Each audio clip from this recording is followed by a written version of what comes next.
உங்களுக்கு வருகிற எந்த சூழ்நிலைகளும், உங்களுக்கு வருகிற எந்த ஆபத்துகளும், எந்த துன்பங்களும், உபத்திரவங்களும் நிச்சயமாய் உங்களுக்கு கேடு செய்ய முடியாது, உங்களை அழிக்கவோ நாசமாக்கவோ முடியாது என்பதை மறந்து விடாதிருங்கள். தேவன் தம்முடைய ஒரே பேரான குமாரனை விசுவாசிக்கிறவன் எவனோ அவன் கெட்டு போகாமல் நித்திய ஜீவனை அடையும்படிக்கே இந்த இயேசுவை கல்வாரி சிலுவையிலே தந்தருளி இவ்வளவாய் உங்கள் மீதும் உலகத்தின் மீதும் அன்பு கூர்ந்தாரே.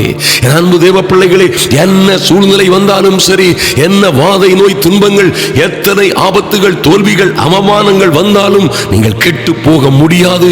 உங்களை எவனும் யாரும் எந்த கொம்பனாலும் கெடுத்துவிட முடியாது. ஏன்னா அவர் மீது விசுவாசம் வைத்திருக்கிற, அவரை ஏற்றுக்கொண்ட உங்களை அவர் சொந்த பிள்ளைகளாய் தத்தெடுத்திருக்கிறார். அவர் உங்களோடே இருக்கிறார். அவர் உங்களுக்குள்ளே வாசமாயிருக்கிறார். ஒன்றும் ஒரு நாளும் உங்களை சேதப்படுத்த முடியாது. நீங்கள் கெட்டு போவதில்லை.